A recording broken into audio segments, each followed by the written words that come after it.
Halo, halo, dobar dan. Pozdrav, Štit iz Bjelovara, Branko Stojković je pri telefonu. Dobar dan, Branko. Evo, pitaću jednim pitanjem.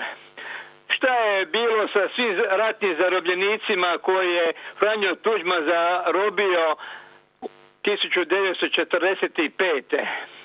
Znači, nijedan više ni ne postoji. Reću da Tuđmana u šarmantnoj pozi moderni poganac, najmio ga stranac, da nam metne lanac. Taj klatež što o pravdi blebeće, on za korist tuđu laže, kleveće.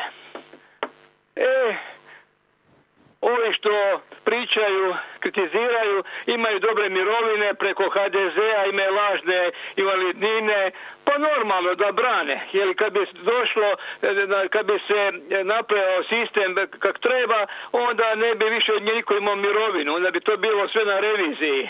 Oni mogu samo govoriti ono što se tiče mene, oni su protizakonito stekli svoju imovinu i sad se boje da njihove laži budu otkrivene, a ono je istina što onaj čovjek rekao o stoki sitnog zuba. On je rekao 30 naziva, crveni, žuti, vragovi, bjelogardijske stjenice.